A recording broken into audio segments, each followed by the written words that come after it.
Let's begin with a simple truth. You are not here to be reasonable about your pain. You are not here to spend your life explaining every injustice, justifying every tear, or replaying every scar as though it were your fault.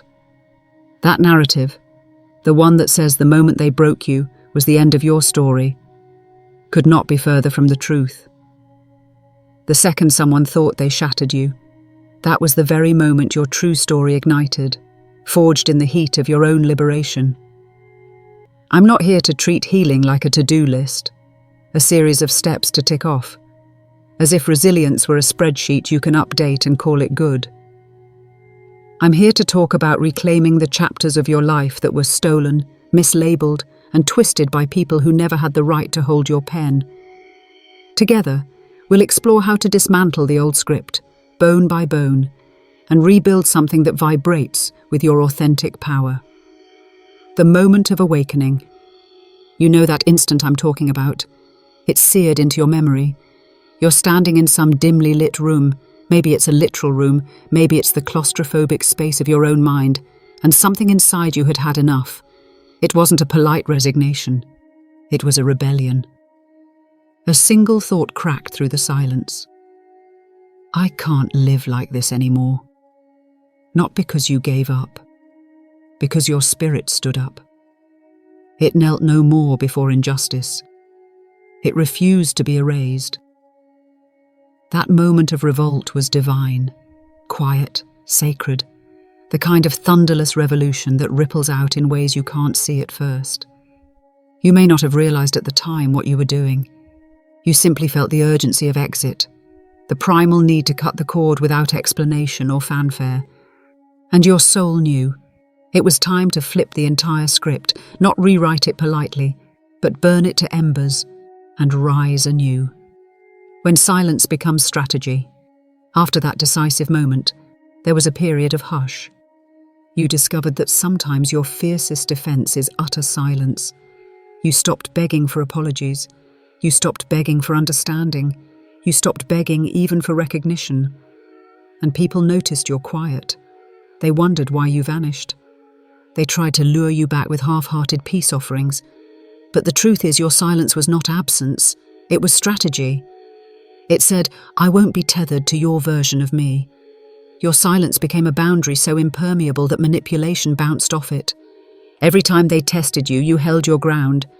You let go of the need to pontificate about why they hurt you, because you realized that healing doesn't require a play-by-play of your suffering. You don't need an audience. You need your own voice. And you were learning to hear it above the clamor of old narratives. Declaring your worth. People who harmed you didn't just wound you. They tried to redefine you. They turned your kindness into a weakness, your generosity into a liability. They smiled while they erased your identity, reminding you that your pain was somehow proof you deserved it. But here's the rebellion they never saw coming. You refused that redefinition. You remembered that you carry the kind of light that exposes shadows. When you stepped away from their scripts, entire systems of manipulation crumbled. You didn't just walk away from people. You walked out of a role that demanded you be invisible and grateful for it. That was rebellion. That was your miracle. Now, stand in your worth. Say it aloud. I am more than the sum of their cruelty. Let your ribcage expand with that declaration. Feel it in your bones. That worth isn't something you need to prove. It's something you must simply live. And every moment you live it, you hold them accountable by refusing to be diminished. The power of breaking patterns. You detonated a pattern, a cycle of shame, of self-doubt, of self-erasure that may have spanned lifetimes. Maybe you didn't know you were part of an ancestral pattern of survival that said, stay small, stay quiet, stay safe. But in that instant of rebellion, you became a force that couldn't be contained. Patterns can feel impenetrable until they break. When they do, it's seismic. Old timelines collapse. Healthy timelines emerge, untethered to the demands of those who never understood your light. Respect that power. It belongs to you now. You are no longer bound by ancestral shame or cultural scripts that told you kindness is weakness. You are rewriting the next generation's story about what it means to heal. Detoxifying your inner world. Healing isn't just emotional, it's mental, physical, spiritual, and it demands a detox. You have to clean out the toxic beliefs they seeded. Your pain is proof of your failure. Your voice is too much. Your boundaries are unreasonable. Those beliefs lodged in your nervous system, whispering lies at 2 a.m. To detoxify, start by naming each toxic message. Write them down. Then ceremonially burn the paper or tear it up. This act externalizes the internal poison and releases its hold on you. Replace each lie with the truth. My pain is valid. My voice is sacred. My boundaries are vital. Repeat these truths until they echo louder than any old shame. The silent strength of detachment. Detachment is often misunderstood as coldness or abandonment. It is neither. Detachment is the power to refuse that your identity be defined by what wounded you. It's the act of uncoupling your worth from their cruelty. Imagine you have 2 cups. One holds the toxic water they poured you. The other holds the clear, life-giving spring of your own essence. Detachment means you stop sipping their poison. You choose the spring. And as you do, your energy aligns with life, with purpose, with genuine connection.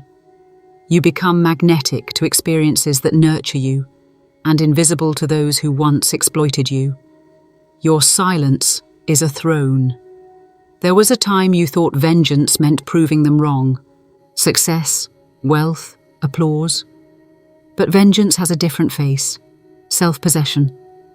The moment you wake up one morning and realize you're not angry anymore, that's your victory lap. You no longer replay their betrayals. You no longer crave an apology. You simply are. This is your throne, ruled by silence, adorned with self-respect. No one invited, no enemies sitting beside you, only the quiet majesty of your own presence. Let them build their narratives about you. Let them think you just changed. You don't owe them explanations. You owe yourself peace. The awkward beauty of transformation. Transformation feels strange. Your old self wants familiarity, even if it meant pain. Your nervous system flinches at safety. You find yourself expecting disappointment at the first sign of kindness or peace. But lean into the awkwardness. That's the crack through which your new self emerges. Picture a hallway with 1,000 doors. You stand barefoot on the hardwood floor, uncertain which door holds freedom. Every door looks the same, and your heart thrums with both excitement and fear. That hallway is holy. It's where your spirit invites you to choose again, to trust the unknown, to believe that on the other side is the boundless you, peace. As your birthright. Peace is not a prize you win by enduring suffering. It's your inheritance. You were born with the right to rest, to breathe deeply, to live unburdened by the cruelty of others. When you realize this, it changes everything. Peace doesn't mean you never feel sad or angry. It means those waves no longer define you. You become the shore, steady, calm, accepting. Watch the waves rise and crash. They have no power over the solidity of your being. Reclaiming your time and energy. Every moment spent replaying the past is a moment lost from your future. You don't owe the past your attention. You don't owe confusion your energy. You don't owe explanations to anyone who never granted you empathy. Guard your time like a vault. Invest it in people and practices that honor your growth.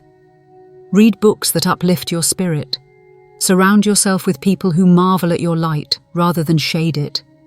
Create rituals that celebrate your freedom. A morning walk with intention, a journal filled with gratitude, a playlist that reminds you of your power. Living your new narrative. Your life moving forward is the justice you deserve. You're not trapped in the damage they caused. You're the quake that shook their foundations by simply walking away. Now take that seismic energy and channel it into creation. Write new chapters about courage, about beauty, about bold leaps into the unknown. Live stories of kindness, not because you seek approval, but because you're brimming over with compassion. Love yourself fiercely, so fiercely that you no longer recognize the hunger for outside validation. You are the closure. You are the full stop at the end of their sentence. No more unfinished dialogues, no more ghosted explanations, no more haunting echoes. You begin a new paragraph today, living in truth, too large to be explained. If your hands tremble at the edge, hear this. It's never too late. Everything that was delayed so you could arrive as this version of you. Not the broken one, not the pleading one, but the boundless one. The one who no longer negotiates worth, who doesn't search the past for answers that were never meant to be found, who trusts that peace is not in understanding why they hurt you, but in realizing you don't live there anymore. Stand tall. Breathe in the magnitude of your survival. This is your story now, not theirs. It belongs to you, inked in the marrow of your bones, written by every fierce beat of your freed heart. May you walk forward unbothered, unavailable, unapologetic, an unstoppable force of self-possession. Thank you for sharing this journey. If these words stirred something alive within you, carry them into your daily life. Let them be the torch that guides you through every uncertain hallway. And when you see others still tangled in old scripts, extend your light to them. Because the greatest revolution isn't in how loudly we rage against injustice, it's in how radiantly we live beyond it. Go now. Begin your next chapter. It starts today.